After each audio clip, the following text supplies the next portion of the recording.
Check days.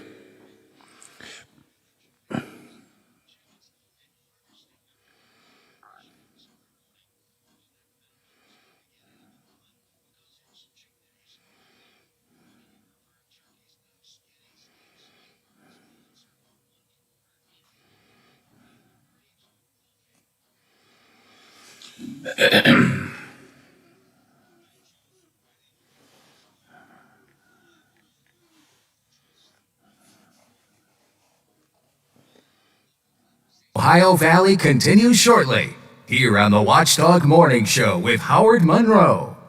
I'm not buying till I check on for. Most of us are faced with uncertainty every day.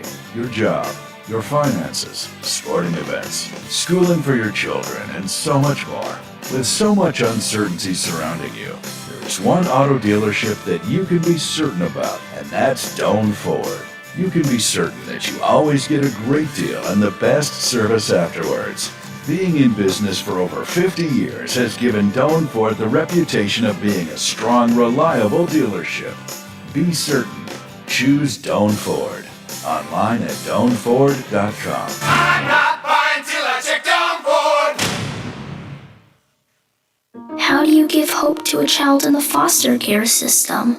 It starts with your heart. That tug you feel on yours when you hear that children are waiting for a stable, loving voice to speak up for their best interests. And then it becomes your time. What started out as a feeling that maybe you could make a difference becomes the difference. Change a child's story. There is a child waiting for a volunteer like you. Learn how you can help at casaforchildren.org. Are you or your loved ones facing a serious legal battle? The law office of Paul Harris wants you to know you aren't alone. Do you need someone that's not afraid to go to trial and fight for your rights? Attorney Paul Harris and his team are willing to go where most firms are not. The courtroom. With a successful track record in civil litigation, criminal defense, including tax issues and healthcare fraud, Harris Law Office will fight for their clients by offering the most aggressive representation in and out of court. Call Paul Harris at Harris Law Office for a free consultation. 304-232-5300. New Belgium Fat Tire Amber Ale is now available in West Virginia and distributed locally by Wine and Beverage Merchants. With its toasty and biscuit-like malt flavors blended perfectly with hoppy freshness, it's bound to become one of your new favorite craft beers. Fat Tire Amber Ale is now available at local retailers. Please don't drink and drive and drink responsibly. From your friends at Wine and Beverage Merchants. This guy knows so much about sports. They base the Sports Almanac from Back to the Future off of his Dream Journal. He's Bill DeFabio, weekdays noon to 2, on the Valley's only network dedicated to live and local talk radio, The Watchdog. Hello everyone, from The Watchdog, I'm the Storm Tracker, Darnell Foster. With a look at your local weather forecast for your Monday. Look for mostly cloudy skies to start the day off. Temperatures in the lower 40s for daytime highs. As the clouds start to clear out, we'll see a mainly clear evening and overnight. Temperatures down to 19 for the low. Mostly sunny skies for your Tuesday, with highs near 42. Have yourself a great day, everyone. From The Watchdog, I'm Darnell Foster. The views and opinions expressed on the following program are not necessarily those of this station or its sponsors. I'm not a Monday guy. I'm not crazy about it either. I also don't like Tuesdays, Wednesdays, or Thursdays. Are you ready to go? I'm warning you, I'm seriously stressed out here. You always drink like this so early in the morning? It's not that early in the day for the bottle, even for you. Keep your voice down. Your father's listening to the radio. Make the radio call. It's time to get up. It's time to hear that pop. This tape will self-destruct in 5 seconds. We are go for launch.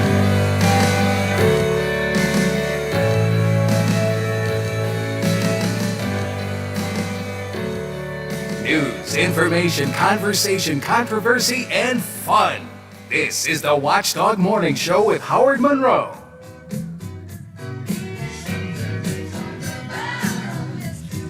Well, good morning. Welcome to a Monday. Welcome to March. We're 2 months in and starting the third of 2021. Part of me has a hard time believing that. And it's the beginning of meteorological spring as well. We'll keep an eye on the rain and any potential flooding. There's a little concern about that. WTRF TV, Zach Petty coming in a bit later on with the full forecast. And we will celebrate meteorological spring. And maybe you can tell us what exactly that is, because I don't quite know what it is. But I guess it's a good thing that the word spring is in the forecast today. Donald Trump trots out familiar tropes as he addressed the CPAC gathering over the weekend. A straw poll shows him the likely nominee among the Republicans who attended CPAC, but not overwhelmingly shows him that. We'll talk about that. Congress okayed a big COVID relief bill, but without any GOP support. As the possibility of additional federal relief money for West Virginia looms, the Mountain State still hasn't spent nearly half of its previous allocation, and Governor Justice continues talking about saving the federal money in his buckets, #buckets, for future use. Metro News reporter Brad Macklin did a good deep dive on this over the weekend. He's with us today to talk about that. As major bills like charter schools, the governor's nebulous income tax idea dominate the news, several bills impacting West Virginia family units are also working their way through, like custody bills. Marshall County Delegate Lisa Zukoff will discuss that with us. Active eaters. Remember that phrase. Active eaters now apparently are joining facial jockstrap wearers in childish protests of legislative mask-wearing mandates in the Mountain State. We will listen into a few words about that from the House floor, and we will all shake our communal heads together. Plus, we've got the Golden Globes, and we've got Pastagate. Pastagate, yes, and a few other items. Something on your mind, text me, 304-214-1600, 304-214-1600. Happy to hear from you on the text line. You can share whatever you want to share, and I will share it with the audience. And you can use the CityNet hotline to call in at 304-232-8255. Morning forecast says we'll see some morning rain showers, but then probably turning into sunshine later in the day and a good sunny couple of days are going to stay with us over the next couple of days. Right now, 40 degrees at the Wheeling, Ohio County Airport. Pardon me. Getting better, but it's not gone yet. 40 degrees at the Wheeling, Ohio County Airport.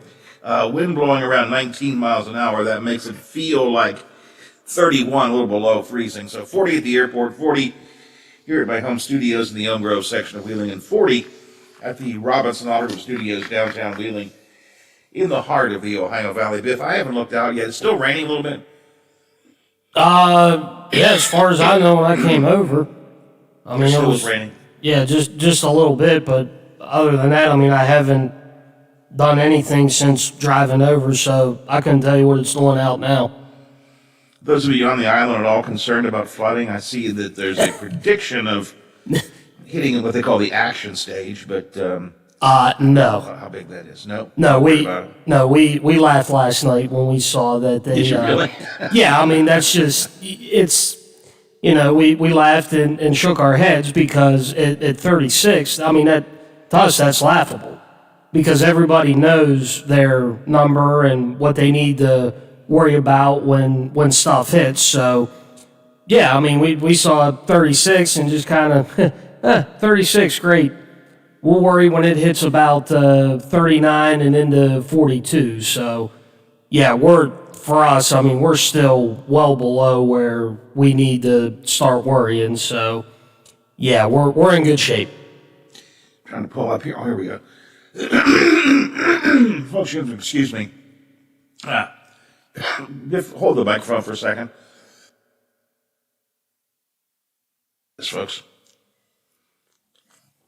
Okay, I'll try it again. I was doing good there for the last half hour or so, and then once I got started, there comes the coughing. Sorry about that.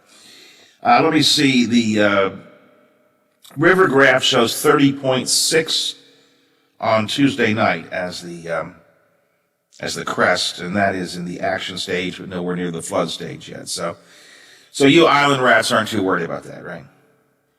No, I mean, not even. That's way too early to start worrying for us. Just laugh at this. Ha ha ha. We just laugh at this. I got you. Yeah. The flood stage at Wheeling Creek out here in Elm Grove is 7 feet. It's at 5.6 feet. Still rising a little bit, but I think we'll keep an eye on it, I guess, if we were to have more torrential downpours. There's always that concern about, melt from up the river coming down or up the streams coming down, but I think all in all, we're probably going to be okay. And I will trust the island rats. By now, you got it figured out. Oh yeah, I mean, again, everybody, the long timers over there, and even some of the other people. I mean, they know the number, and trust me, they can get it right down to the point if need be. I mean, in some it might not just be 42; it might be 42.6, 42.7. I mean, they know it off by heart. Everyone knows what they're looking for. Yep. And none of us here need to worry about it. So, okay, all right. All right. So, we'll talk to Zach about that coming up a little bit later on, see if the rain's going to stop, which I think it is sometime over the course of the morning this morning. Let's see, off the text line, however, the rain has indeed stopped in St. Clairsville, but it's getting windy. So, okay. All right, there you go. 7:18 on the Watchdog Morning Show. Biff, it is amazing to me the things that people can find to have controversy over. We've talked about it before. Everything seems to be political. This is not political, but people get upset about the strangest things anymore. And I couldn't help but, when I saw a story off of the ABC News last night, think I want to at least share it with the audience. So we've had Watergate, okay? And Lewinsky Gate. And I don't know, New York, maybe now it's Cuomo Gate. And I don't know what, we had Katrina Gate. I mean, everything's a gate. Once after Watergate, everything became a gate. It means it's a scandal, I tell you. Apparently, the New York Times is in the midst of Pasta Gate. And it's not because of anything on their news pages.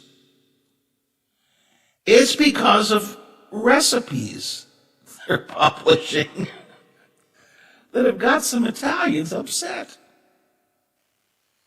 Italians express outrage over New York Times recipes that dare to mess with traditional dishes. I'm ABC's Megan Williams in Rome, where a superstorm in a spaghetti bowl has been brewing over New York Times recipes that suggest everything from vegan bolognese sauce to spaghetti alla carbonara with tomatoes. The classic Roman dish calls for guanciale, or pig cheek, pecorino cheese, pepper, and egg. But a Times recipe writer dared to add tomatoes, swap the guanciale with bacon and the pecorino with parmesan. Italian online reaction to the altered version was swift and unanimous. Stick with burgers and stop messing with Italian dishes, wrote one foodie. A top Rome chef said the alterations were akin to putting salami in a cappuccino. Go for it, he said, but call it something else. No, it's impossible. Impossibile. Says a chef in Rome, adding people are welcome to mess around at home, but don't go public with it. Non si può. È un'americanata. And this diner dismisses it as an americanata, an American mishmash, like pineapples on pizza or cream in fettuccine alfredo. Don't even go there. Megan Williams, ABC News, Rome. So it's a controversy in Rome, Biff. Who would have thought? Guy was putting, what did he put in? He added tomatoes with bacon in the bolognese. And we cannot have that. That is not the good. That is not the true Italiano. Probably get in trouble for doing an Italian accent there. But I couldn't help but laugh when I saw that story last night. And I felt like I had to share it with you. Pastagate, they're calling it Pastagate. New York Times recipe writer dared to offer a different take. See, this is maybe a difference between the old world and the new world, America and some of the other countries in the world. You know, to us, we tend to talk about that as, what are some of those words they use in the Food Channel, Biff? You know, not contemporary, but anyways, we like to try new things, and we like to experiment, and we come up with all different kinds of weird and strange melanges of type of foods. You know, we'll have Mediterranean, Italian, Spanish pizzas. I mean, we like to just mix it all up. Whew. Apparently in Italy, they don't care so much for that. They just want it the way they want it. By the way, I wish they hadn't told me that in Italy, when you got the bolognese, you got pig cheeks in them. I just would have preferred not to have known that. What's this? Oh, it's a pig cheek. Oh, it's okay. All right, thought I'd start you off with something silly this morning. 7:22 on the Watchdog Morning Show. Biff, when was the last time you wrote a letter or a real note to somebody, physically hand wrote a note to somebody? Couldn't tell you. Other than... Go ahead. No, I maybe, well, heck, I don't even know if we did it in high school. I'd say, best guess, maybe high school. Yeah. I did a lot of corresponding via mail, you know, and letters and notes in college when I was away, and, you know, wrote to my girlfriend, stuff like that. But I other than maybe an occasional note inside a Christmas card, maybe something, you know, instead of just Merry Christmas, I go, Merry Christmas, hey, we've had a great year here, Teddy's getting big or something. That's the best I ever do, right? Just a little note inside a card of some kind. And I think we're all like that. I mean, the truth of the matter is we just don't write letters anymore. We don't write notes anymore. We communicate via email or text, or we send pictures via Instagram or what have you. Of course, part of the problem with that is, in the end, history will not have things to look at, you know, Biff? I mean, there's so many books about the letters of Emily Dickinson or somebody. What would the letters of Brad Leonard be? Nothing, right? The letters of Howard Monroe. I got nothing for you. Nothing. In Canada, they are trying to get people to write to each other again. And something interesting, starting today in Canada, every residential address in the country will receive from the post office a pack of postcards, just blank postcards, with the idea that they'll encourage Canadians to write to others as a way to stay connected during the pandemic, or elsewhere for that matter. 6 versions of these postcards will go out randomly. Canada Post saying that each of them offers, quote, a simple message of love, appreciation, or thank you. Canada's postmaster, Doug Ettinger, said Canadians should think of someone you're close to but who has been farther away than you'd like, then write them what you feel. The postage-paid cards in Canada can be mailed for free. Not surprisingly, in this country, and it doesn't give me the numbers here. It's a story from Newser. Well, of course, it's interesting. It's a story about handwriting things, and it's from a website, right? It's from the Newser website. It just says in the U.S. there's been a big drop in letter mail in recent years due to the internet. Well, yeah. I mean, nobody writes letters anymore. Nobody writes letters. Nobody writes notes. Again, I have a few postcards I remember ages ago, decades ago, when friends of mine traveled to Europe, for example, and they would send postcards. We don't even do that anymore. Or very seldom. Wish you were here, right? Well, my wife and I were traveling, you know, to Germany, Iceland, the Grand Canyon, different places. We don't even send postcards back anymore. We'll take pictures and send them via text we just were here at this spot of the Grand Canyon, but it's becoming a lost art, the art of communicating via the word, the written word, So I don't know, it's maybe not a bad idea in Canada. If you had free postcards and free postage in front of you, would you write a note to anybody? Maybe like one or two, but I mean that'd be it. I mean it's just something you don't think of doing anymore. I mean other than maybe sending Christmas cards. I mean that's about it. I mean if I want to talk to somebody, it's either a call, a text, or email. I mean letters or whatever. I mean that's the last thing I'm thinking about doing. And it's just it's instantaneous anymore. Like I said, we could write a postcard from our trips across, in Germany or in Italy or in Switzerland. We could write a postcard, right?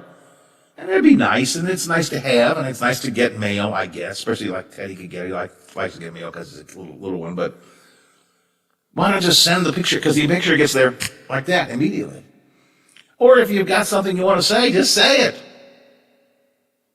Whether it's to your friend or your family or whatever. You just say it in a text or an email. But we will have no history of it. Oh, I know it's all kept there someplace up in the server in the sky somewhere, but I can't see historians in the future sitting down and rummaging through the server and trying to find our emails or our texts. I don't know. I don't think I would do it either, though, but if I'll be honest with you, I don't think I would bother to write postcards, even if I had them. You know what I do with my postcards? I give them to Teddy and he'd draw pictures on them. Yeah, let the kids have fun with them. Yeah, that's pretty much it. 7:28 of the Watchdog Morning Show. I want to talk in a minute about more crazy stuff involving people who refuse to wear masks. Just crazy stuff. Did I say crazy stuff, Biff? You said crazy stuff. It's crazy stuff. We'll talk about it coming up next on the Watchdog Morning Show. Wake up to the Ohio Valley's favorite morning show, the Watchdog Morning Show with Howard Monroe. Weekday morning, 7 to 10 a.m. Only on the Watchdog. Does your dog need... Did you have any luck finding that clip I was looking for? All right, don't worry about it. Okay. I don't know. It didn't have a share button, so I couldn't share it any other way, and so I sent it to myself in Messenger, to myself first, and then I sent it to you from my Messenger, so I don't know. It's not that big a deal, it just would add a little something to it. But I will talk about it nonetheless.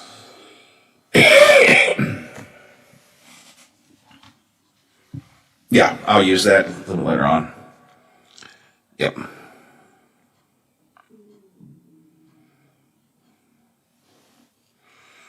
I guess I could try to play this. Let me see, Biff.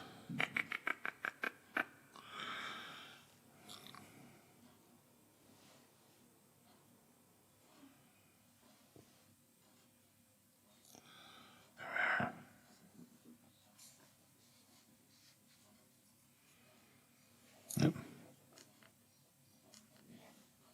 Resolution 5, which clearly states no member may be present on the floor without wearing a mask. And if a member chooses not to wear a mask, that member will be assigned a location in the gallery. Can you hear that? With that being said, per our rules, I would ask the gentleman from the 27th All right, I'll try that. to wear a mask on the floor. It's not that big a deal. It's not that long a cut. It's crazy.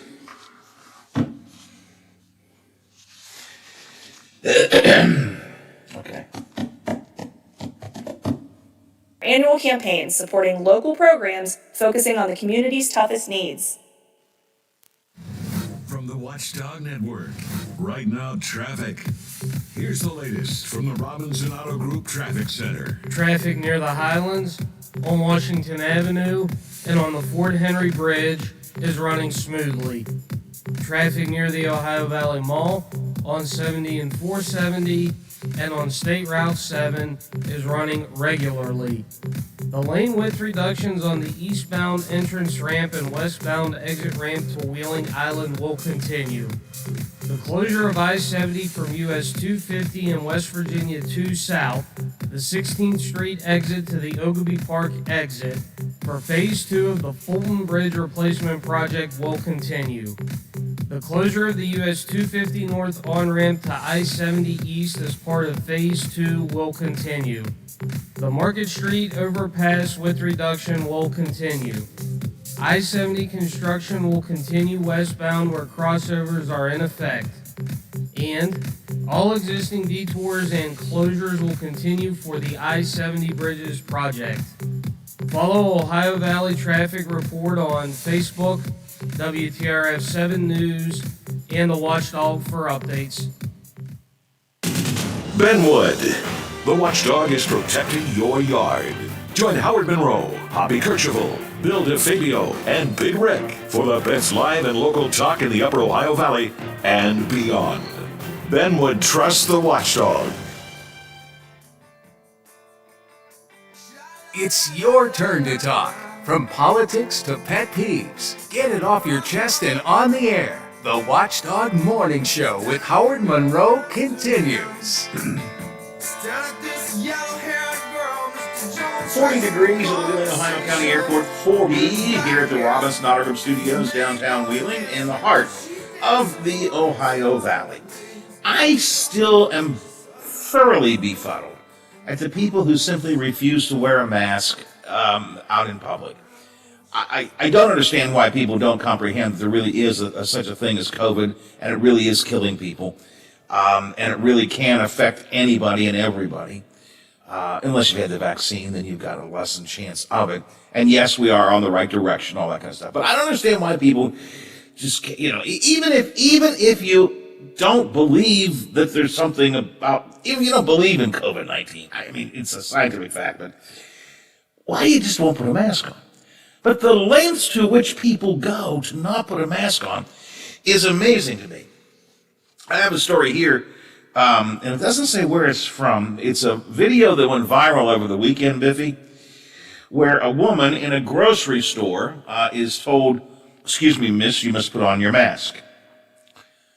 And she doesn't really argue or fight. She goes, "Oh, well, if you want to put on a mask, I'll put on a mask." At which point she bends down, takes her thong off, reaches up under her dress, takes her thong off, and puts it over her face.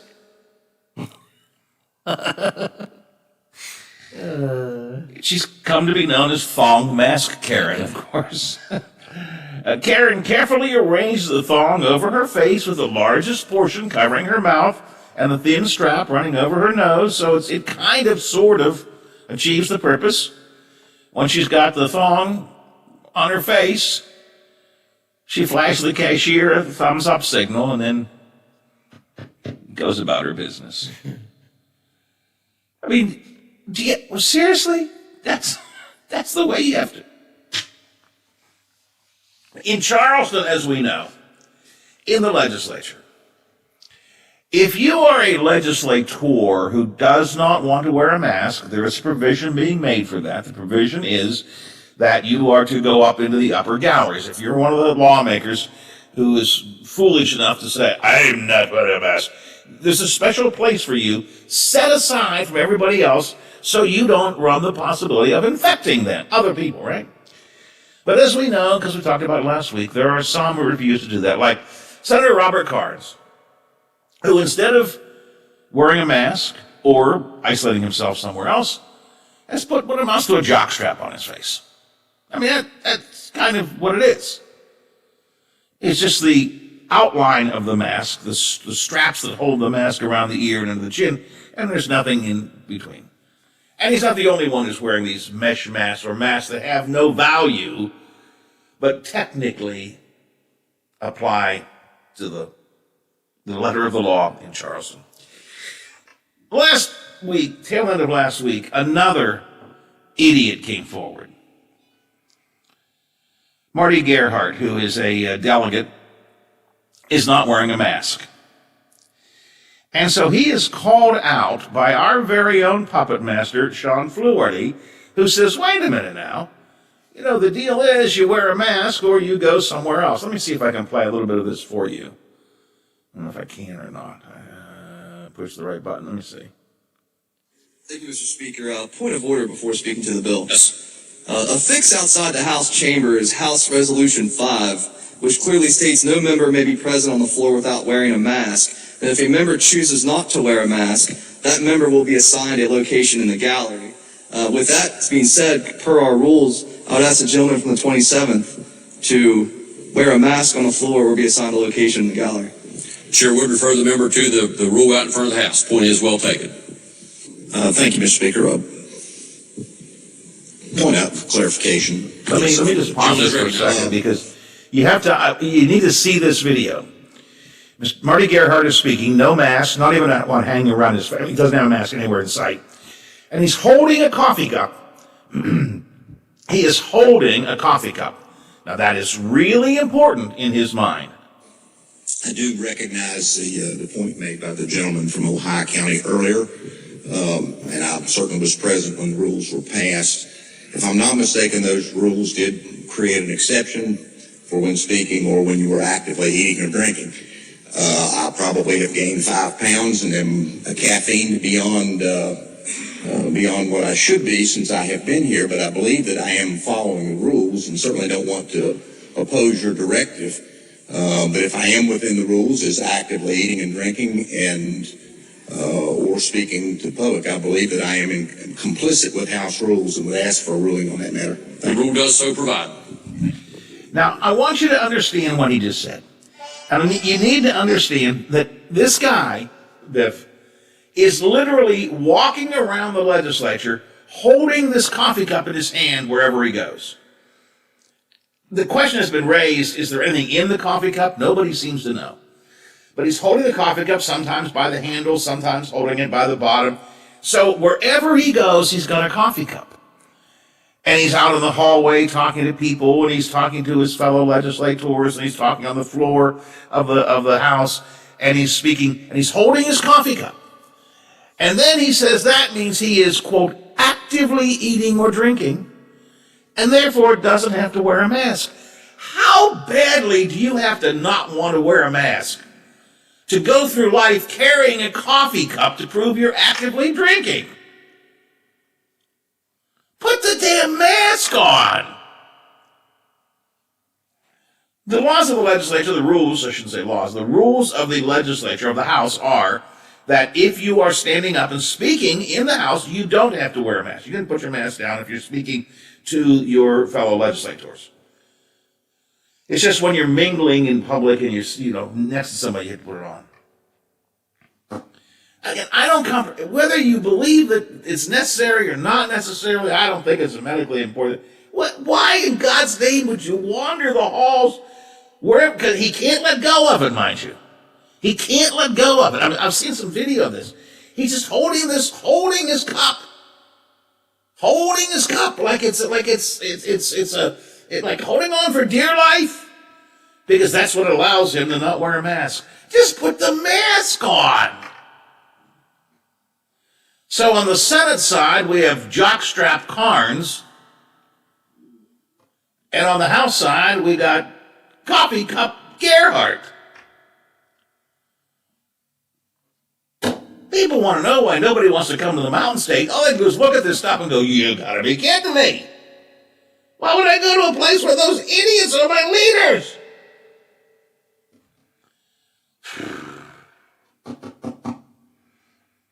Point of order, Mr. Chairman. I believe I'm actively drinking, and I'm probably too much caffeine, and I'm putting on weight because I'm eating and drinking all the time in order not to. Golly. All right, I've had my rant on that. I felt an urgent need to do that. Listen, I'm happier with the thong mask Karen than I am with this stuff. At least Karen took out she used the thong, she put a mask on. Oh, boy. Well, the good news is we're in meteorological spring. What the hell is that? We'll talk to Zach Petty about it coming up after we check some news and sports here on the Watchdog Morning Show. The WTRF Channel 7 News Update is brought to you by Thomas Auto Centers, Mall Road, St. Clairsville. Get the best deal at Thomas Auto Centers. Now it's time for your local news.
Islanders 2-0. First time this season, and that's 20 games, that the Penguins have been shut out.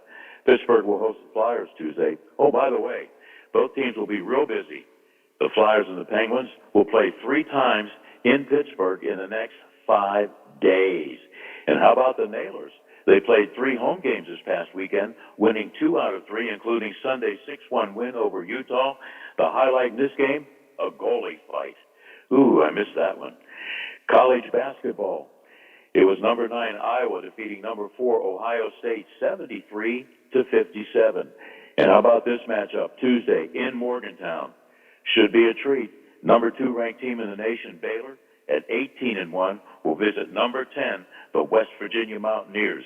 The Mountaineers will enter the contest 17-6 on the season. And a baseball note, exhibition season got underway Sunday. For the Pirates, they beat the Baltimore Orioles 6-4, play Toronto this afternoon in sunny Florida. Hey, be safe, be considerate of others. Please check on the elderly. I'm Bill DeFabio on sports on AM 1600, and we are the Watchdog. Did you know that 3 Ohioans are diagnosed with oral cancer every day? Dentists are doctors of dental surgery and can recognize life-threatening conditions and treat oral diseases before they become serious health complications. Ohio Dental Association member dentists are located throughout the state and are dedicated to providing the highest quality dental care. Ask if your dentist is a member of the Ohio Dental Association and American Dental Association so you know you're being treated by the best. To find an ODA dentist in your area, visit associationsadvanceohio.com. The 2021 Honda ATV lineup is here to prove it's possible to work smarter and harder. With the power to get the job done, the technology to make it easier, and tried and tested quality to keep you moving forward, the only thing left to add is you. Then you'll understand how life is better on a Honda. Honda recommends ATVs for riders 16 years and older and recommends that all ATV riders take a training course. This guy knows so much about sports. They base the Sports Almanac from Back to the Future off of his dream journal. He's Bill DeFabio, weekdays noon to 2, on the Valley's only network dedicated to live and local talk radio, The Watchdog.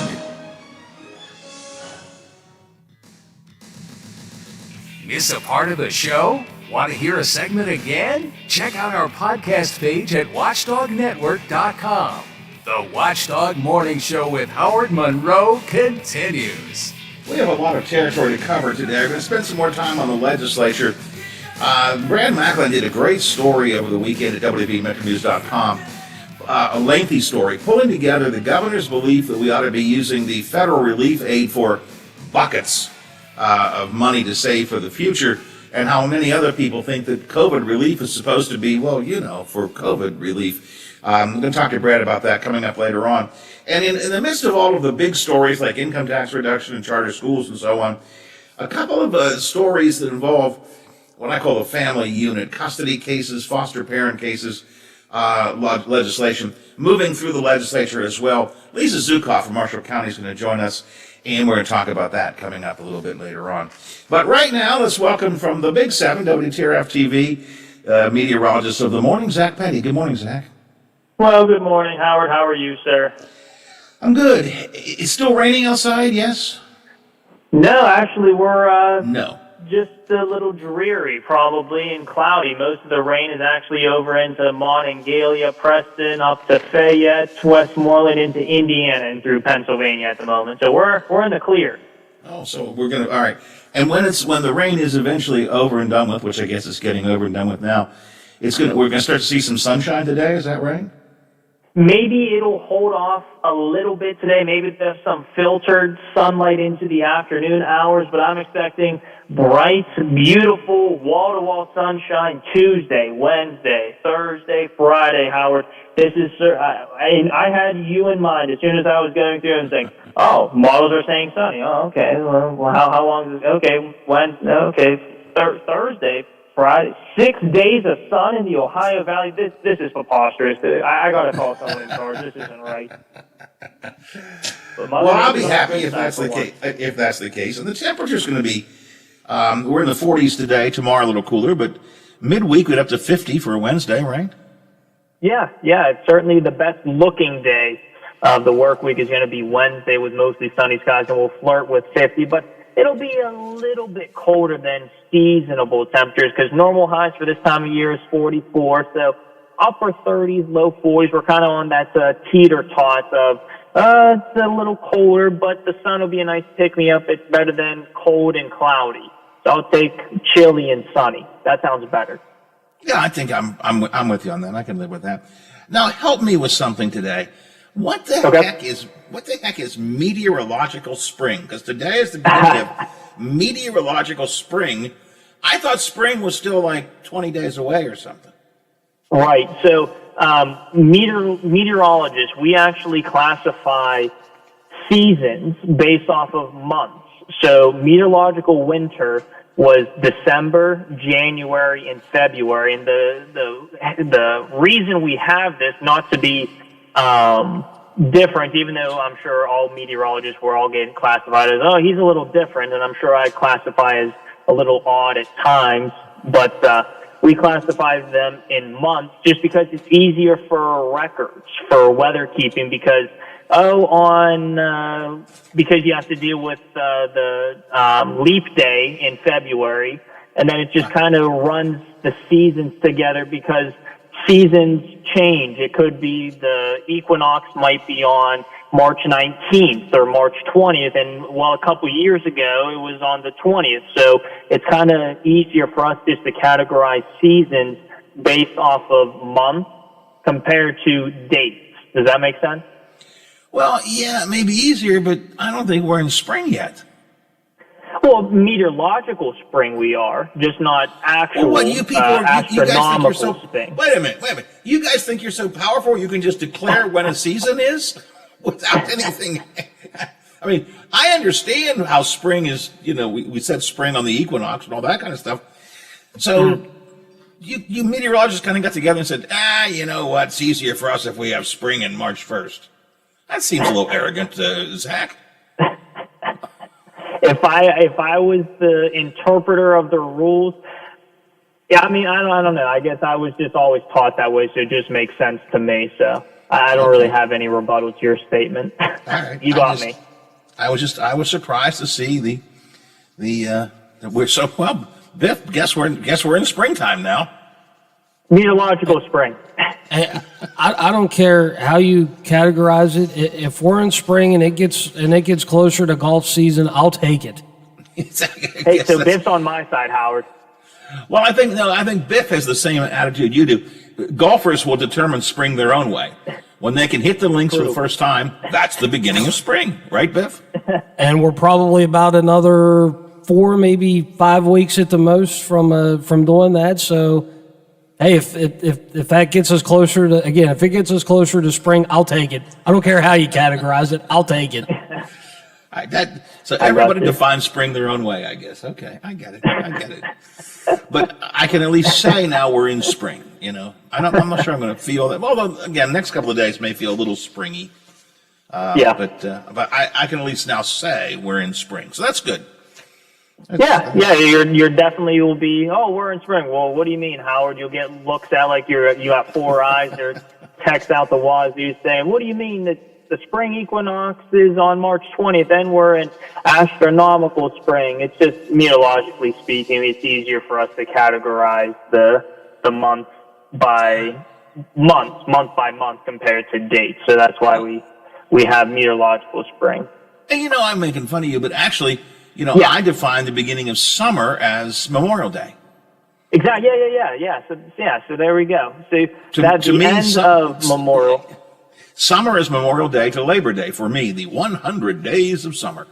So I got you. It's true. I pick my own time for summer to begin. So I guess you can pick your own springtime.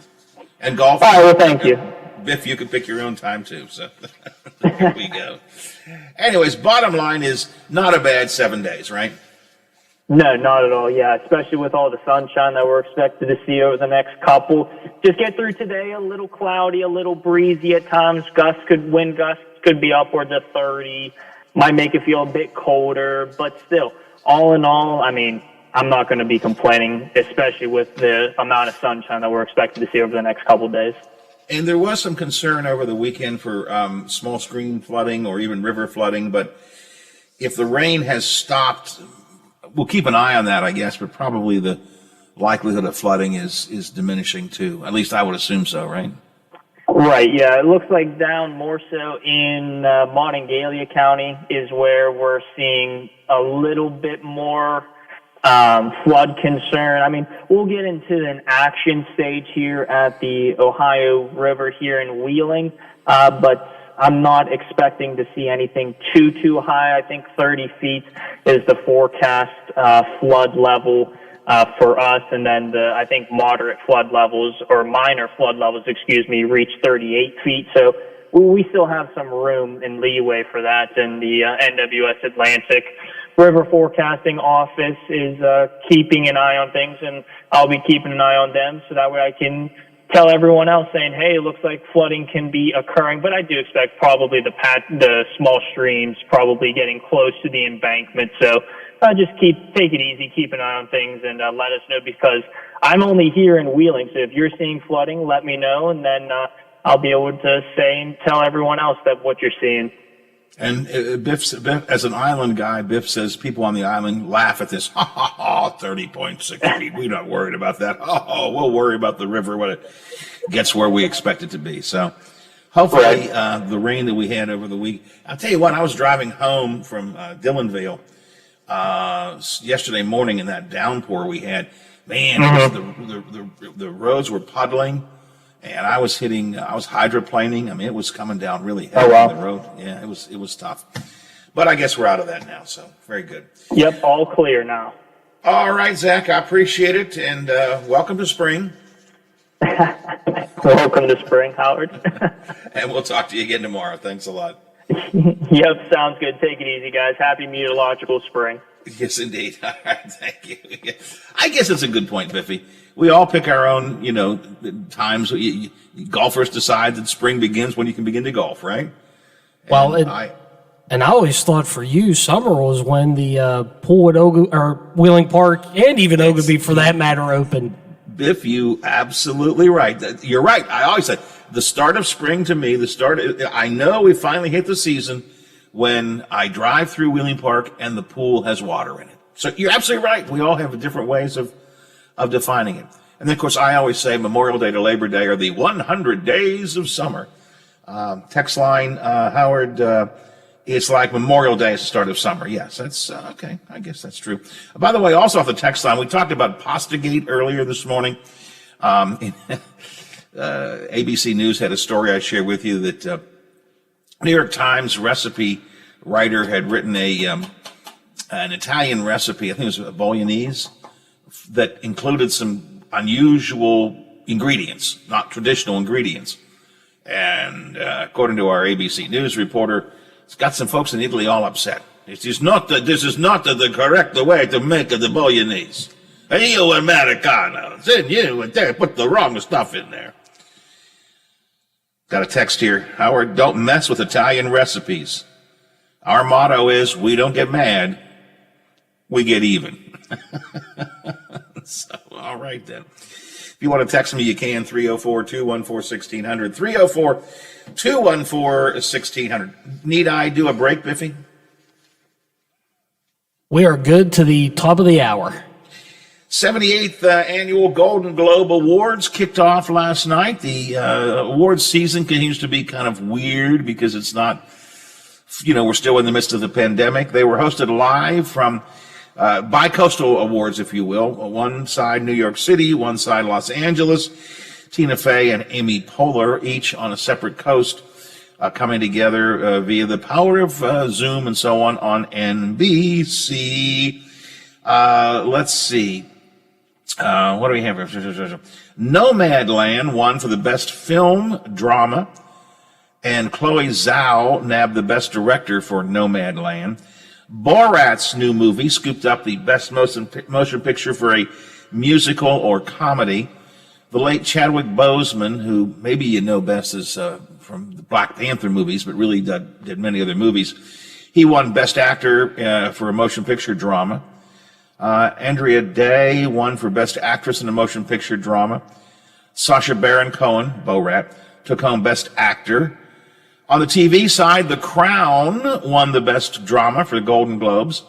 I have not watched The Crown since it's probably about, what is this, the third, fourth season maybe? I watched the first two seasons religiously. Third season, not so much. And then they changed cast members simply because the royal family was growing up and they couldn't keep on using the same actors and actresses. And I really haven't watched it since then. But The Crown won for Best Drama in the Golden Globes Award. Be careful with this one. Schitt's Creek won for Best Musical or Comedy. The Crown also grabbed Best Performances by Josh O'Connor and Emma Corrin for their respective roles as Prince Charles and Princess Diana. Netflix led all the nominations with 42 nominations for the Golden Globe Awards. Some of the other top contenders include The Trial of Chicago 7, The Queen's Gambit, which I have not seen yet, and I really want to watch that. Everybody speaks very highly of that. It's on Netflix.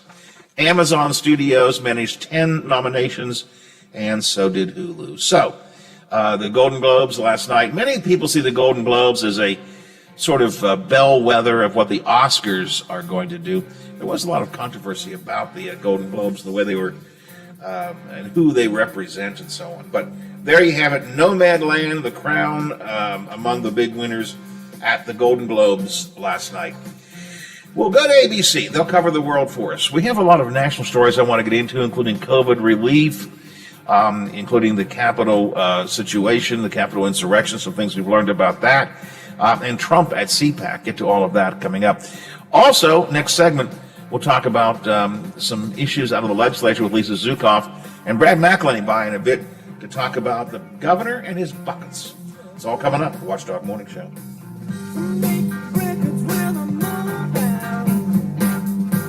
The Watchdog is FM 98.1, AM 1600 WKKX Wheeling, FM 97.7, AM 1370 WVLY Moundsville. The ABC News is brought to you by Thomas Auto Centers, Mall Road, St. Clairsville. Get the best deal at Thomas Auto Centers. For America's third weapon against COVID.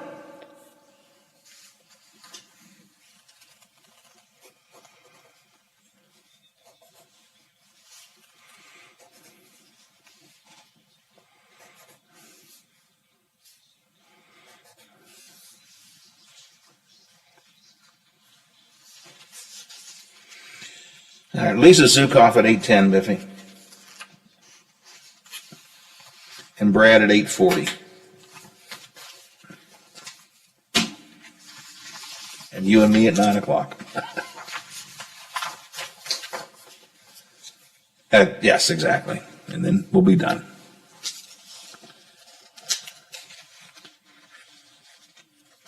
Yeah, we'll do that at 9 too, probably. Yep. Okay.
Excuse me.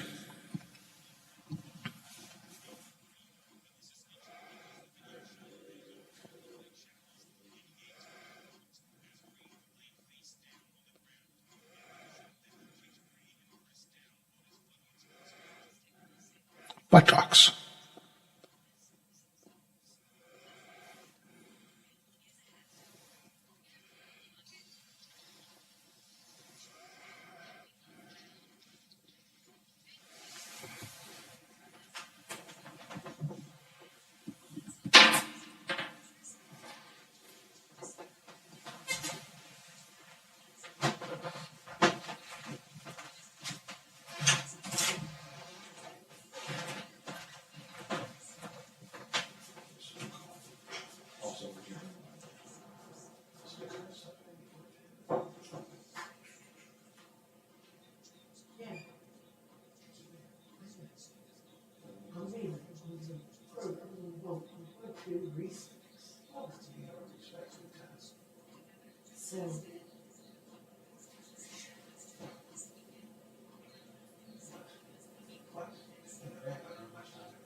Trees for Ohio.org.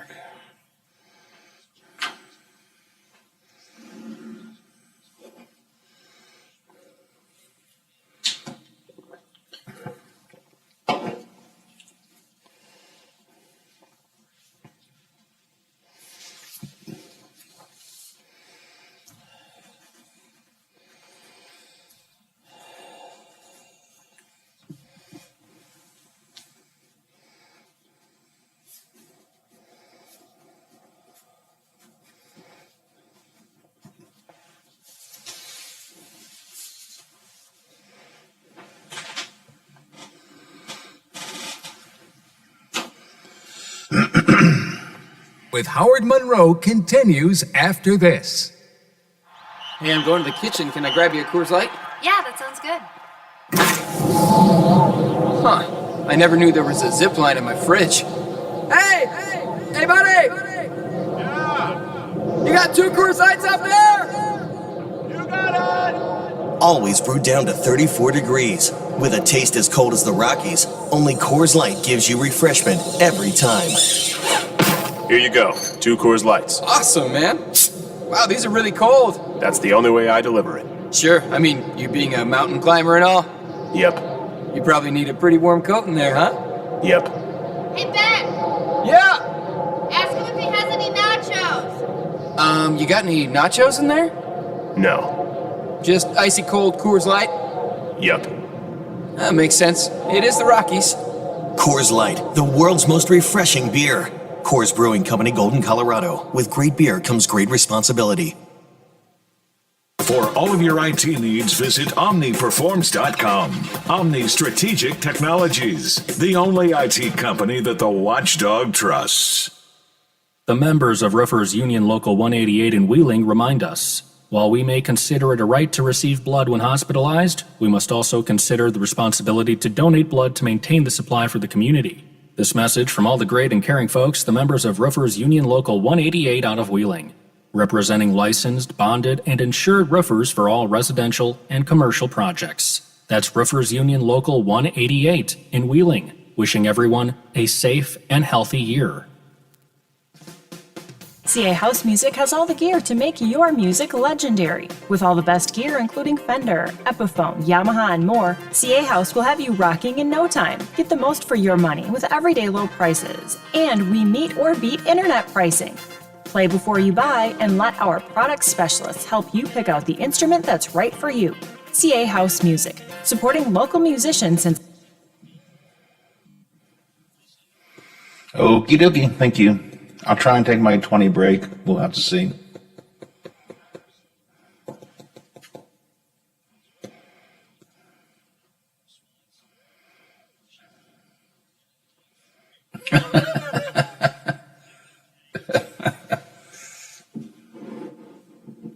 Clear evening and overnight. Temperatures down to 19 for the low. Mostly sunny skies for your Tuesday, with highs near 42. Have yourself a great day, everyone. From the Watchdog, I'm Darnell Foster. The views and opinions expressed on the following program are not necessarily those of this station or its sponsors. Your morning news, weather, and sports wrapped into his own unique perspective. This is the Watchdog Morning Show with Howard Monroe and Brad Leonard in the producer's chair. Brought to you in part by Wheeling Hospital. 40 degrees at the Wheeling, Ohio County Airport, 40 degrees here at my home studios in Elm Grove, and 40 degrees at the Robinson Auto Group Studios downtown Wheeling in the heart of the Ohio Valley. The weekend rain and the early morning rain is kind of fading away right now. Going to see some clearing today, and some sun will come in the rest of the week. Looks like a pretty sunny rest of the week. WTRF-TV7 Zach Petty reminds us that we are beginning meteorological spring as of today. So we are now in springtime, according to the meteorologists. And we will keep an eye on the flood stage of the creeks and the streams and the rivers. I don't think we're probably going to have much to worry about, but there are some concerns about the rising water. So we'll watch that for you and let you know if anything needs to be alerted to you. Trump trots out familiar tropes as he addressed the CPAC gathering over the weekend. Meanwhile, there was an informal poll taken of the highly conservative Republicans who attended CPAC about who they'd like to see as their 2024 nominee. Donald Trump wins, but not as overwhelmingly as one might expect.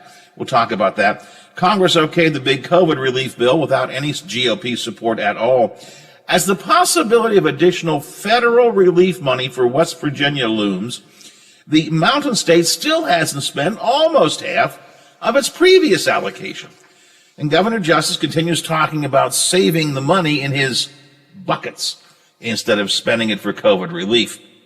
Brad McElhenney from Metro News did a good deep dive on this on WVMetroNews.com over the weekend, and he's with us later on this morning to talk a bit about that. We're going to talk about some of the major bills that are passing in the legislature or moving through the legislature, a lot on education, charter schools, ESAs. There's, of course, the income tax question about whether or not the governor's nebulous plan is ever going to come to fruition or not. But there's some other issues that don't get as much attention. In a minute, I'm going to talk to Lisa Zukoff from Marshall County about that.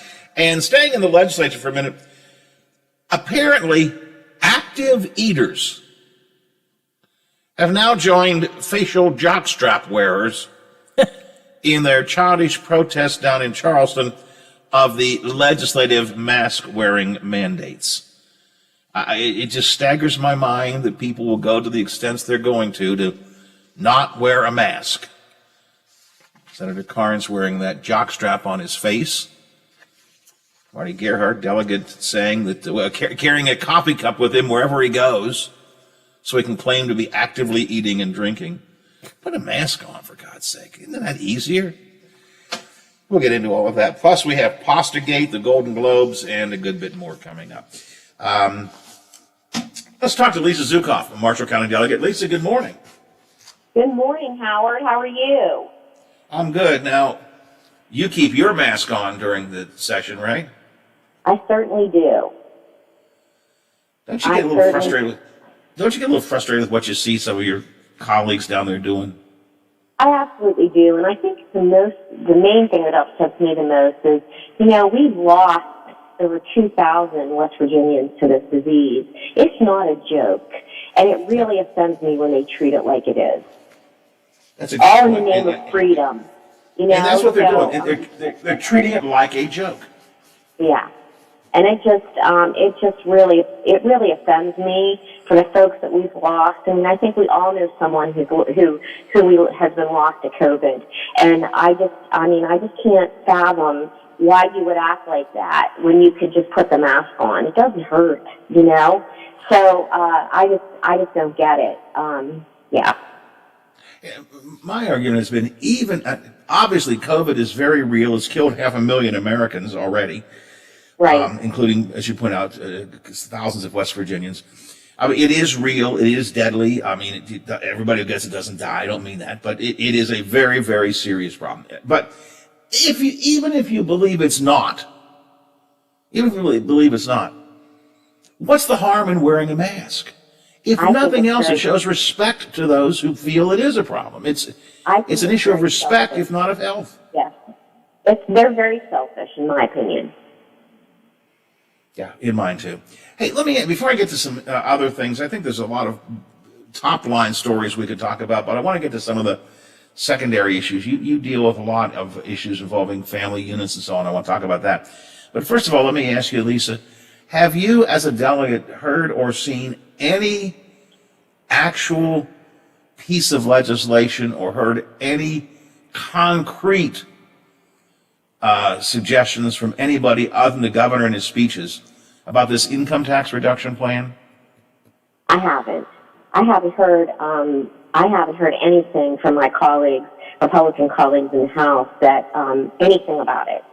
So I wonder if there aren't some issues that other folks have with the bill. And Howard, I'm all for a tax break. Don't get me wrong. But not at the expense of getting our roads paved, providing basic services to West Virginians. I just feel like, show me the money, show me how this is going to work, not just a hope and a prayer. Show me how this is going to work and how it's not going to harm everyday West Virginians.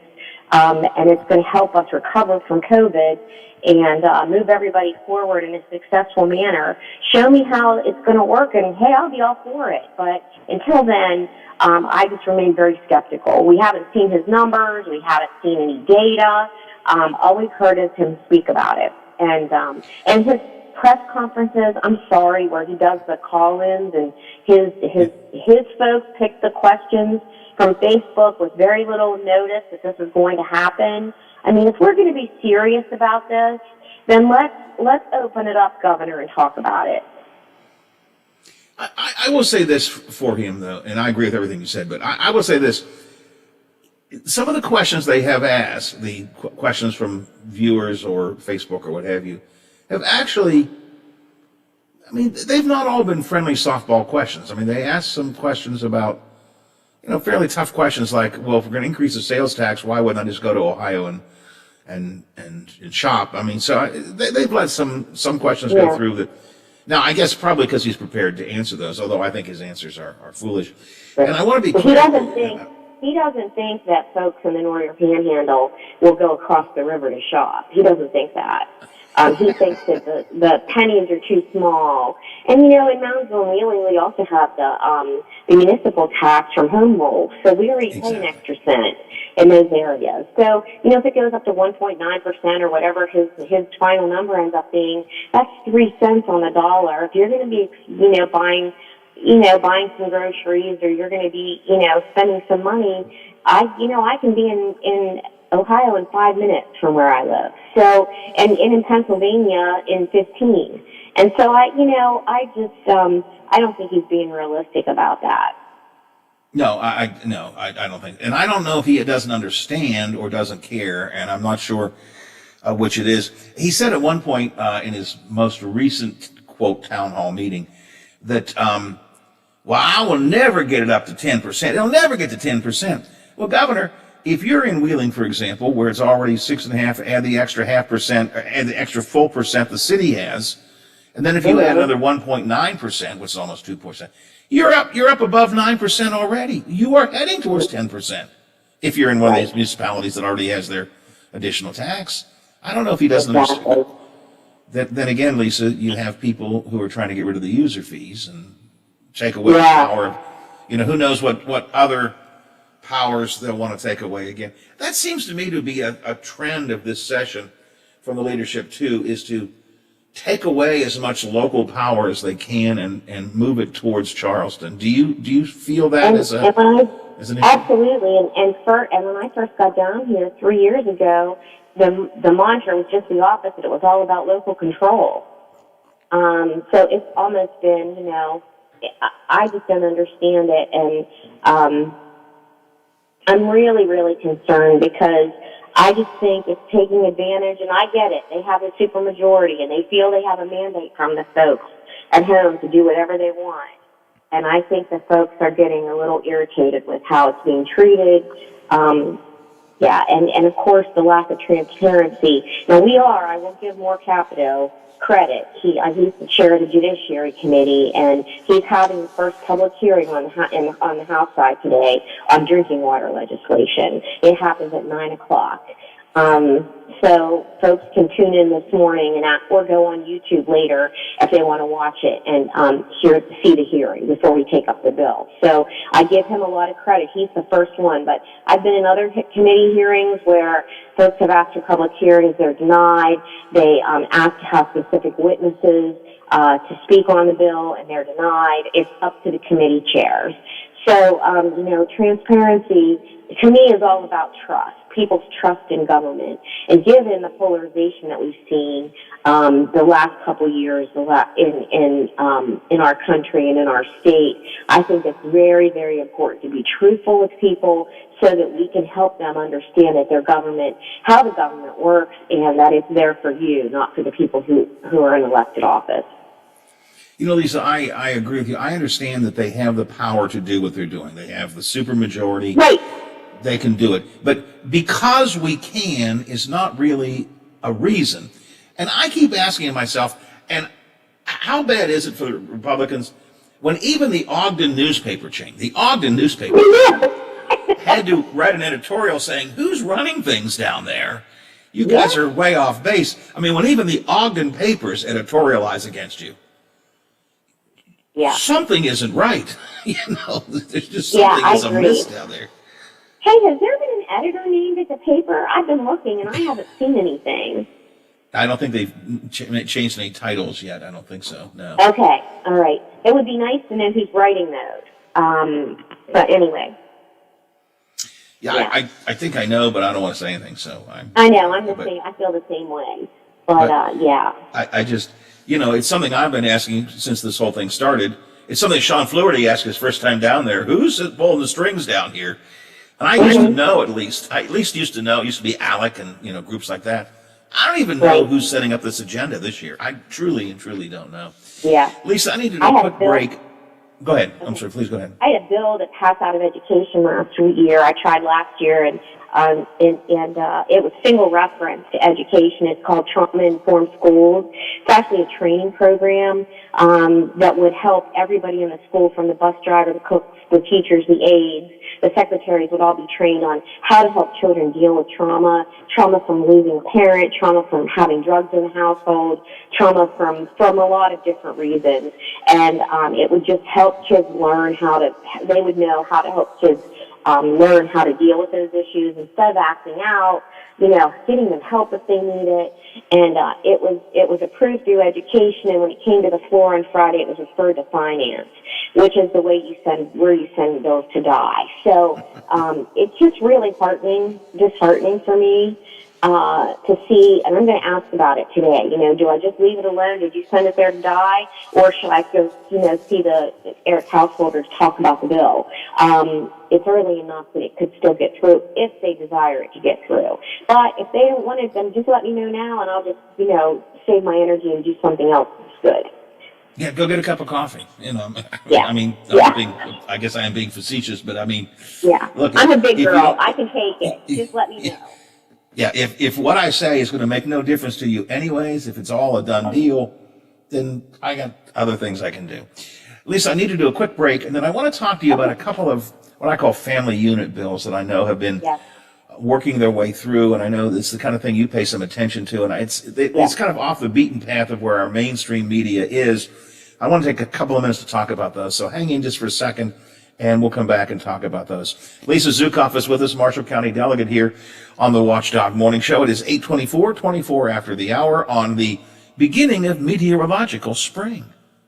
Tune into Marshall County's second favorite son, Donnie Gilbert.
I'm going to the kitchen. Can I grab you a Coors Light? Yeah, that sounds good. Huh. I never knew there was a zip line in my fridge. Hey! Hey, buddy! Yeah! You got 2 Coors Lights up there? You got it! Always brewed down to 34 degrees. With a taste as cold as the Rockies, only Coors Light gives you refreshment every time. Here you go. 2 Coors Lights. Awesome, man. Wow, these are really cold. That's the only way I deliver it. Sure. I mean, you being a mountain climber and all. Yep. You probably need a pretty warm coat in there, huh? Yep. Hey, Ben! Yeah! Ask him if he has any nachos. You got any nachos in there? No. Just icy cold Coors Light? Yep. That makes sense. It is the Rockies. Coors Light, the world's most refreshing beer. Coors Brewing Company, Golden, Colorado. With great beer comes great responsibility. From the West Virginia Broadcasting Hall of Fame, directly to you. This is the Watchdog Morning Show with Howard Monroe, brought to you in part by Wheeling Hospital. 40 degrees at the Wheeling, Ohio County Airport, 40 here at the home studios in Elm Grove, and 40 degrees at the Robinson Auto Group Studios downtown Wheeling in the heart of the Ohio Valley. Lisa Zukoff, delegate from Marshall County, is with me this morning as we continue talking about the legislature.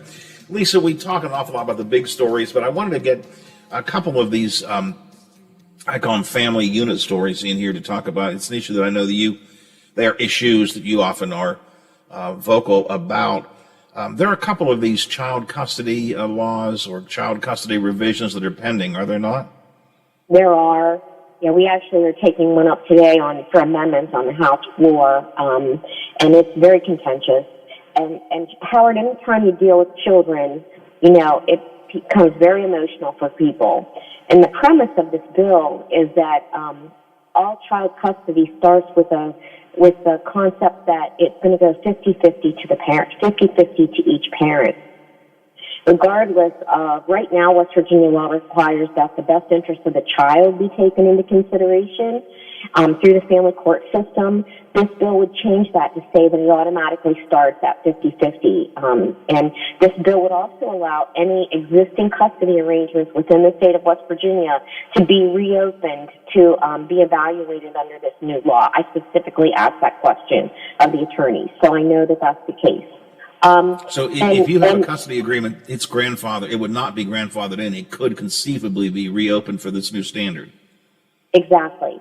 And one of the other things that really concerns me, and I have gotten gut-wrenching emails from both sides of this, from a father who hasn't seen his daughter because of custody issues and has sent me pictures. I spoke with him on the phone. So he really, really is for this law, and I get it.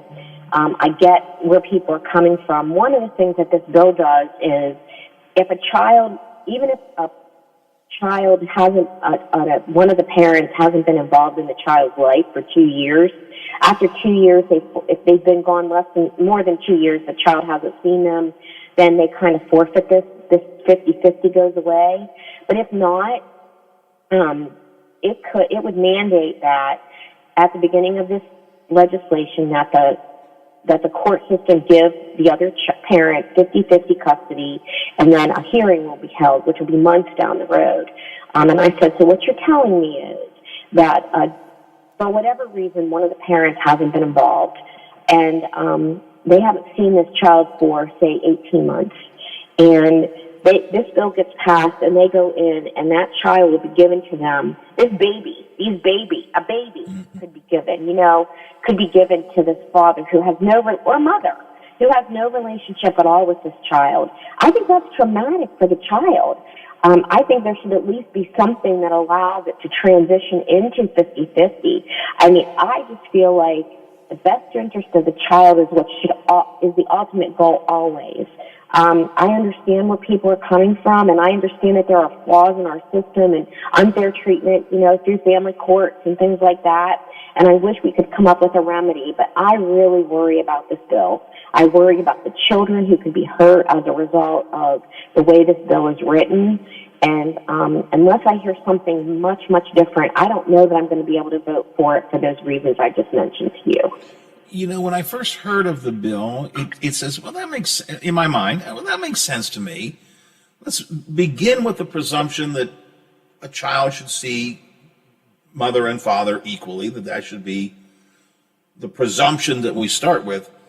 Right. But then the more I've been hearing from parents telling the tales that you've just been telling, well, wait a minute, what if one of the spouses has not been in the child's life for a period of time? Right. You're going to suddenly go from 0 to 50% overnight? Right.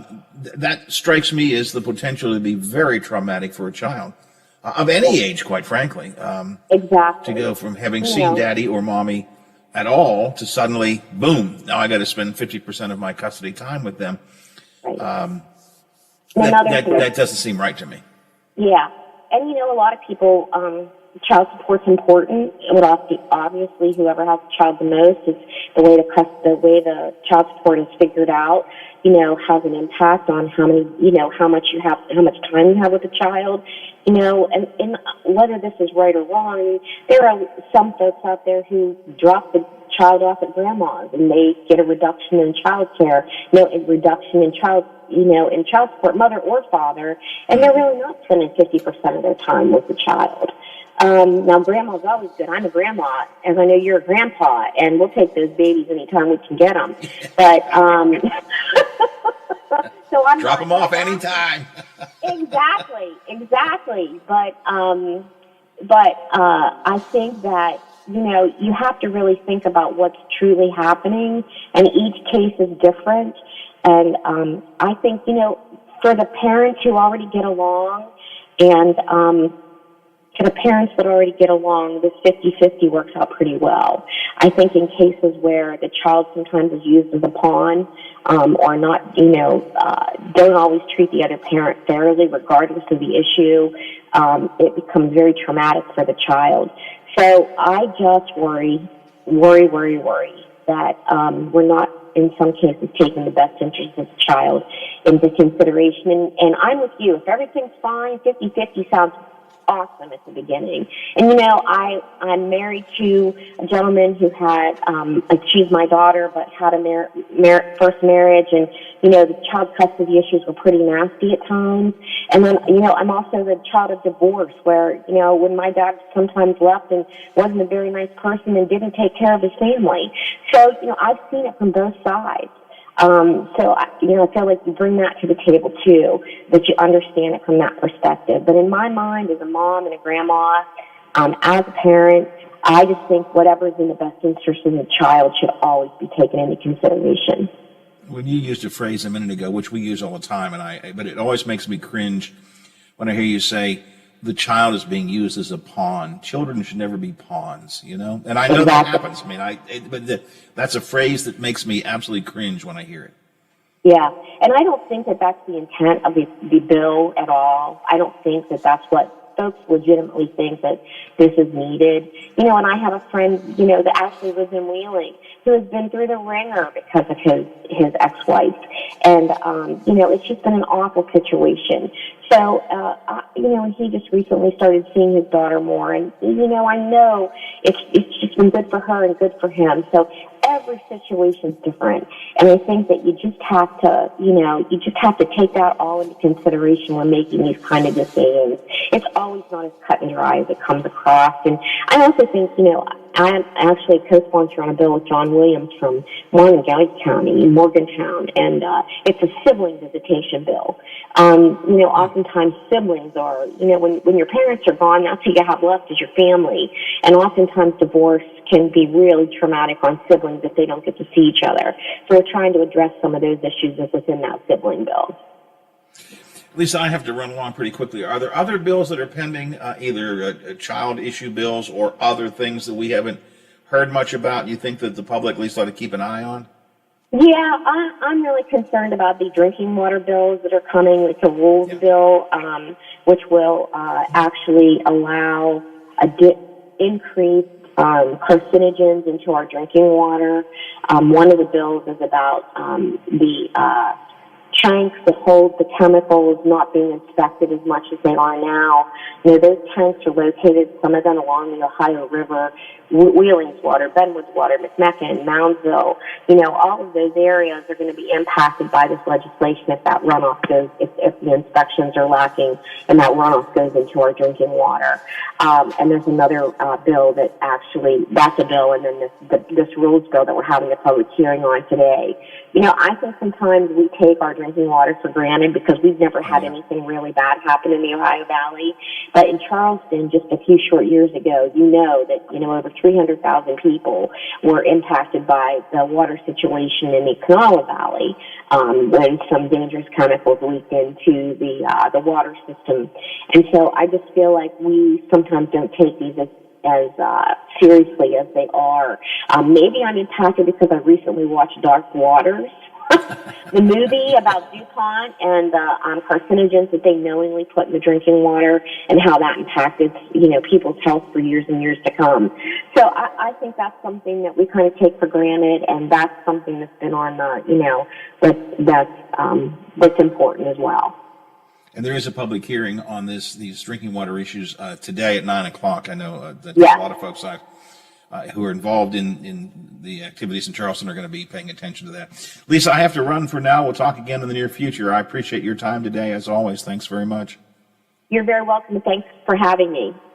All right, we'll talk again. Take good care. Lisa Zukoff, Bye-bye. Marshall County delegate. Always enjoyed talking to her. And I want to get some of those family issues off. This 50-50 custody thing, for example, it sounds like it makes sense, and then you start to hear some of the stories and you go, well, wait a minute, maybe it isn't the best way to begin a presumption.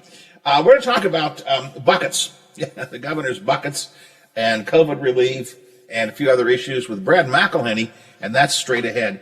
After we check some Ohio Valley headlines from the Big Seven, and we must bring in Mr. Caridi for the Mountaineer Report as well. The WTRF Channel 7 News Update is brought to you by Thomas Auto Centers, Mall Road, St. Clairsville. Get the best deal at Thomas Auto Centers. Now it's time for your local news headlines from 7 News at WTRF, My Ohio Valley, and ABC Ohio Valley. Only on AM 1600 WKKX. The Watchdog. Good Monday morning, Ohio Valley. I'm Stephen Ruffing with your 7 News headlines. Active COVID cases in the Mountain State continue to drop and currently sit just above 7,000. For the first time since October 25th, the daily positivity spread is under 3%. Marshall County is the only one in our area under the green category on the color-coded map. All other counties are in yellow except Wetzel, who is one of 6 remaining orange counties in the state. Governor Jim Justice is expected to hold his next briefing this morning at 10:30. The Board of Education passed a new plan last week that will help teachers affected by COVID. It's called the Temporary Local Coronavirus Emergency Sick Leave, and it will allow teachers to have COVID days as opposed to using their sick days. The board says this is an extension of the CARES Act that expired in December. They will provide staff with 10 days of paid leave for those diagnosed with COVID-19 or those who have to quarantine. A bill making it illegal for public employees to go on strike or hold stoppages have been put on hold. West Virginia lawmakers pulled it from the special calendar late last week. Advocates believe the bill stands by the kids, meaning teacher strikes will no longer get in the way of their education. Teachers across the Mountain State went on strike just a couple years ago over pay and PEIA benefits. However, lawmakers say this is something that has always been against the law. And that was a look at your headlines. Have a great day and a great week, everyone. The Mountaineers get ready for the Baylor Bears. Hi, everybody. I'm Tony Caridi. That story coming up on today's Mountaineer Report, brought to us by Kroger. Did you know that 1 in 8 Americans struggle with hunger? Yet more than 40% of the food we produce is thrown out. At Kroger, we know we can do something about this. We're donating more food to local food banks through our partnership with Feeding America. And we're working with World Wildlife Fund to end food waste. But we can't do it alone. And we hope you'll join us in creating a world with zero hunger and zero waste. Visit thekrogerco.com to learn how you can help.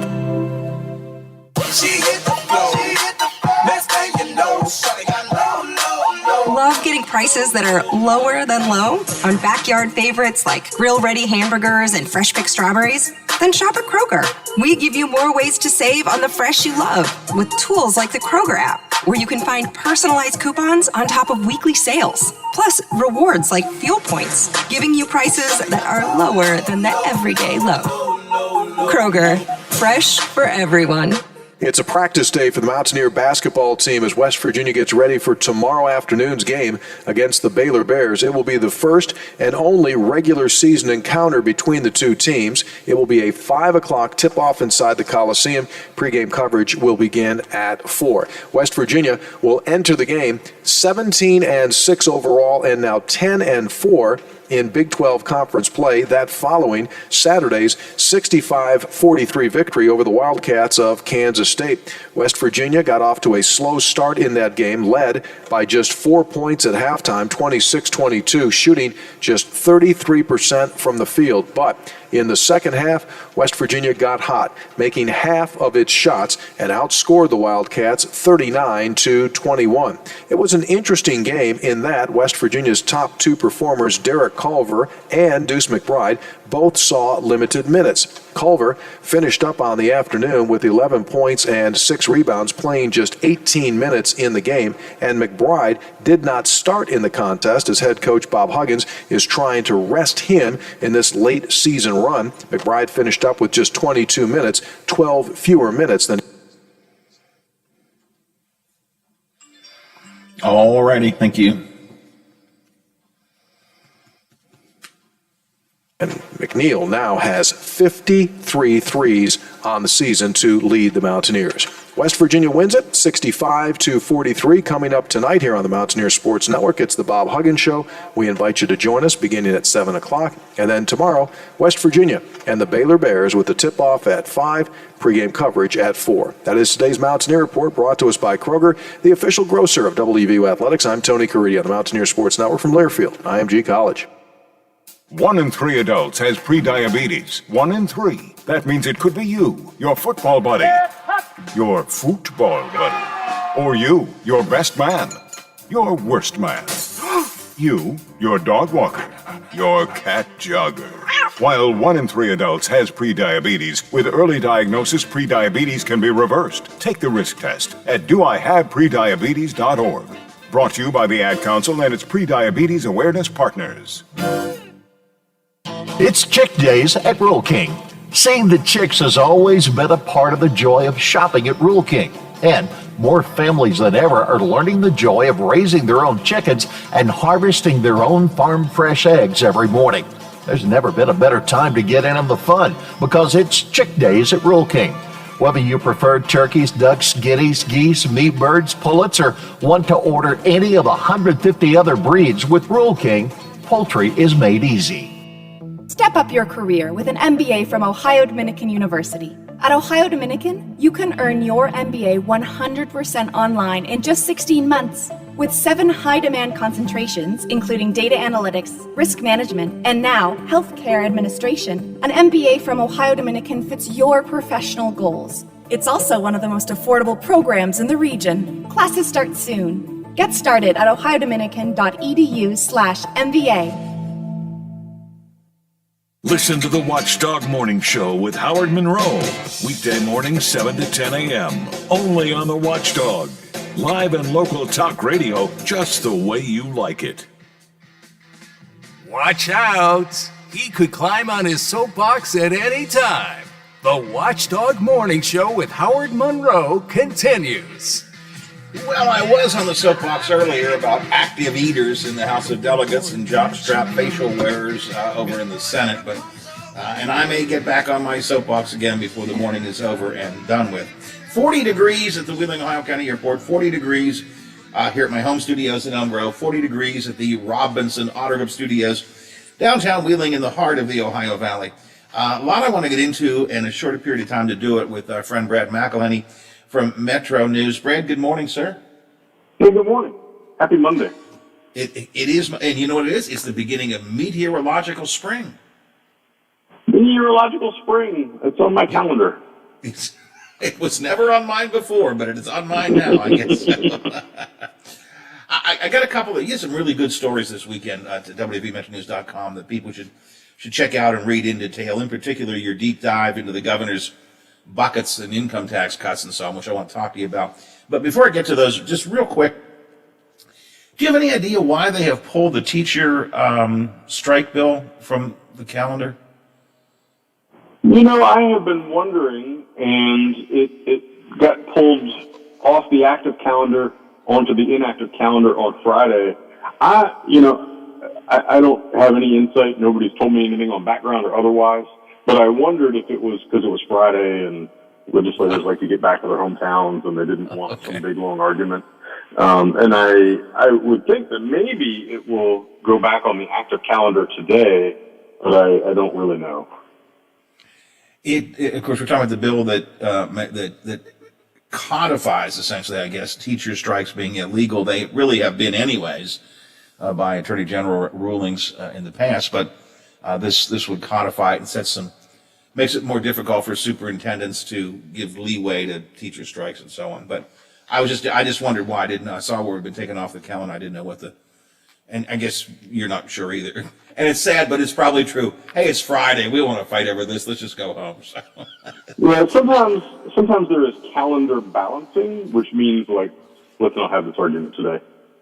That makes some sense. Let's talk about the governor's buckets. Buckets. It's hashtag buckets has become a thing now in West Virginia. The governor wants to take money and put it into these different buckets, save it for the future. He says he doesn't. Maybe it'll be some other vehicle, but he wants to call it a second rainy day fund. And he wants to take we already are not spending half the federal money around half the federal money we got before in the CARES Act. And probably more federal money will be coming in. It was passed. The COVID bill was passed in the House on the weekend and will probably pass the Senate without the minimum wage bill sometime soon too, I would think. So more federal money coming in. He wants to put those in buckets as well. I guess my first question is, to the best of your research, can he do that? Can he take money that's designed for COVID relief and put it into a bucket and hold it for the future? I think it is going to be doubtful based on the language already in the House of Representatives bill, and there may be even some more tightened up language in the Senate bill that's coming up in the next few weeks, because senators are onto this kind of thing. There is already talk. I quoted, it's probably my first time quoting a Maine senator, but I quoted Angus King, an independent from Maine, saying, we could distribute billions of dollars to the states and they turn around and lower taxes. And he says, there are governors talking about that, and it's not the point here. There should be a prohibition against voluntarily diminishing revenues in the context of this additional federal relief. Angus King, who that quote is from, is, he's working with that small group, kind of in the spectrum of the middle that Manchin is associated with, so that's a key name there. Mitt Romney, Senator Capito is now working with that group. So King's quote that I used came from the Washington Post, and the story about some of those moderates looking at states and going, well, you need to be using the relief for relief. And if not, we're going to put some pretty tight restrictions on here. So I think it's really in doubt whether the governor can do what he says. I had to put on my justice interpreter, which I almost always do. It reminds me of, if you ever read Hitchhiker's Guide to the Galaxy, there's like a fish that can discern all the human languages, and right. So you got to get that kind of language interpreter. But I think what Justice is saying is not necessarily taking federal stimulus money and putting it directly in the bucket, but instead kind of converting it. So the state actually got, there hasn't been a whole lot about this, but the state got a zero interest federal loan for unemployment benefit costs. And it's been working off that loan and has intended to take most of the money that's left from the prior CARES money and eventually pay off that loan when it comes due. But Justice is saying, I think, that the federal government may forgive that loan entirely, and then he would like to take whatever remains and put it in the bucket and save it for a rainy day. The other thing he's talking about is the state is obviously able to seek reimbursement for COVID-related expenses. And then when the reimbursement money comes in, when that flows through, he's talking about putting that in the bucket. So it's like 1 degree of separation, but nevertheless, he's talking about the bucket benefiting and flowing up because of what has come of the federal relief. And then it's always in the context of the income tax cut, which is going to be an enormous effect on West Virginia's budget. It's two some $billion a year. He's talking about cutting a half in the first whack, but he wants to have this bucket in place in case the worst happens, in case we can't really cover our bills. And I think it's a real question about whether this COVID money is meant for that kind of use to be on hand in case you have created a financial disaster of your own making. The governor has said a couple of occasions, well, what's the worst that could happen? Well, I guess the worst that could happen is that that if his proposal, which we don't have a proposal yet, correct? If we've got one, no one has put me in. I think we're all still waiting. All right. So, but if what he outlines in general terms to the public in his town hall meetings turns out to be an actual bill, there were going to be other taxes raised. There's going to be other revenue coming in. But if something doesn't quite work out, doesn't balance out right, the governor often has said, "Well, what's the worst that could happen?" The worst that could happen is we could find ourselves in a bad financial situation. So I guess his buckets are kind of his own personal backup plan. I mean, just in case things go south on this income tax thing, I got some money in a bucket. Is that a fair way of looking at it? That is the way I see it. And again, the first time I heard him talk about this was the State of the State, and it was in the context of him for the first time laying out this income tax cut plan. And he said, what are we going to do? Let's take a look at, let's say we get this round of money from the Biden administration. Do we just want to spend it? We just want to throw it out there? No, we should set it aside, put it in a bucket. Of course, there are lots of West Virginia individuals and businesses saying, hey, I could use that. That might help me. How about put it in my bucket? my bucket, buddy. And then he's got these town halls, and I slipped a question into the first one to say, what did you mean?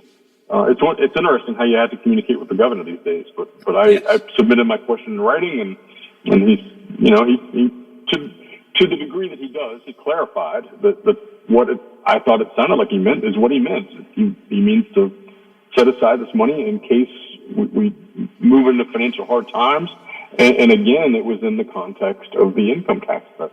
And what I find is interesting, both in national interviews and on Friday at his COVID briefing, he's been asked about the federal relief. And he just lays into this notion that in particular, Democratic states, Illinois, New York, and California, have been irresponsible in the past, and they have underfunded pension programs. And Justice's point is, well, we don't want to bail them out. We don't want the money going this way.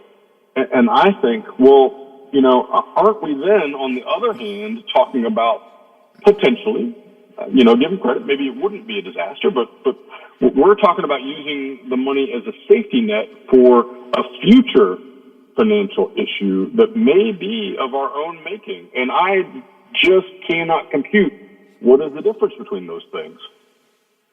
And nobody is totally sure, I guess, exactly what the federal government might do, but with the first round of COVID relief money and now the second round that is almost guaranteed to come in some manner or form,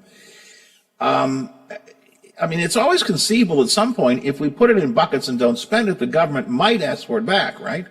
I'm not saying they will because we're not sure, but when he talks about what's the worst that could happen, I think we ought to ask ourselves the same question about his buckets. What's the worst that could happen if you take the federal COVID money and put it into your bucket and save it for a rainy day, and the federal government says, yeah, that's not right. Could I have it back, please? Yeah, and I think that's something that some of these mid-range moderate senators are talking about, is that there are states like West Virginia that still have a significant amount of the original CARES money left. West Virginia still has about half on hand, got an extension on using that money. It's about $600 million that West Virginia still has waiting around. And so then what is your argument that you need more? If you've got $600 million sitting in your original bucket, then why is the federal government saying, well, here's another $1.5 billion? It's a hard case to make. It's like,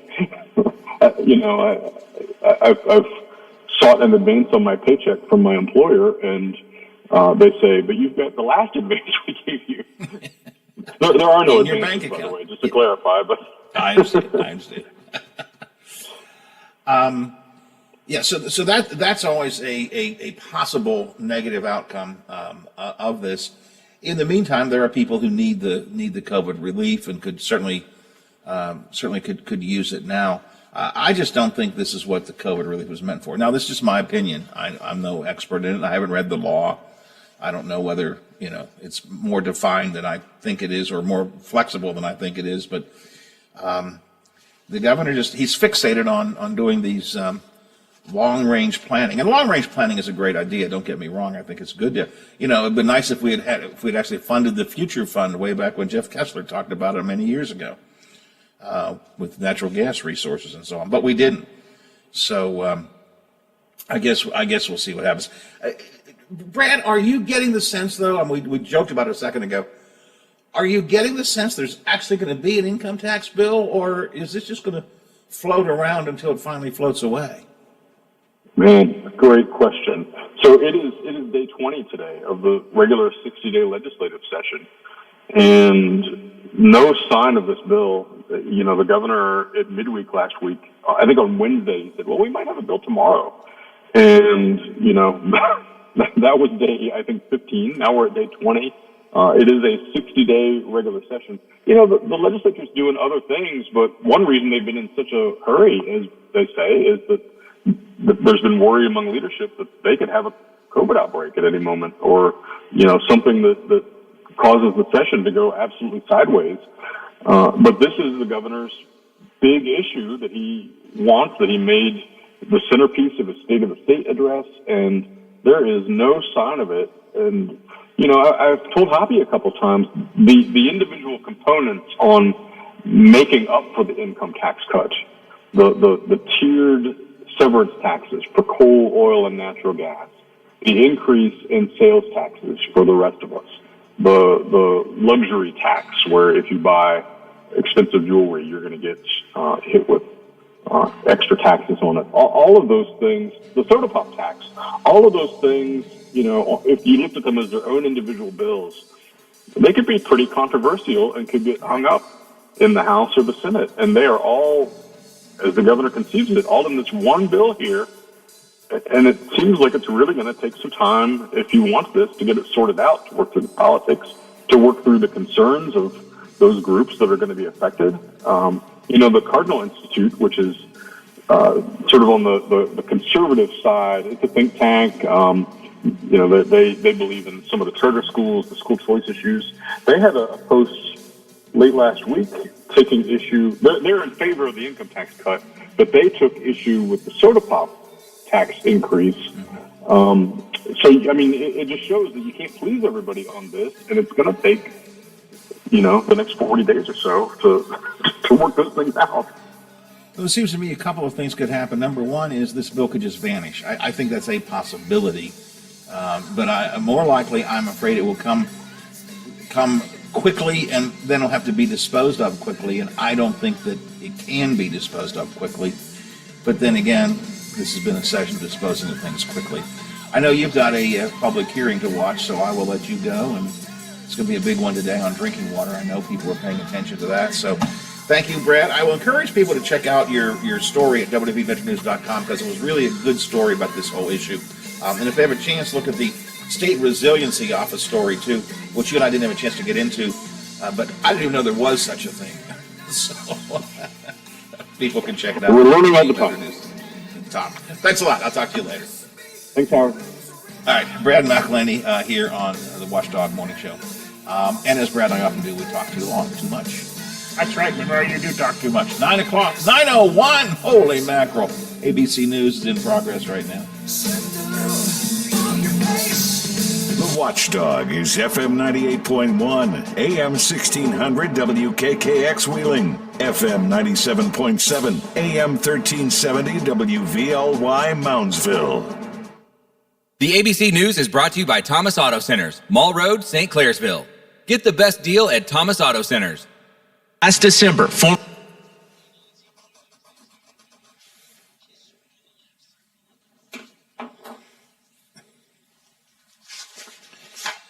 Well, that was too long.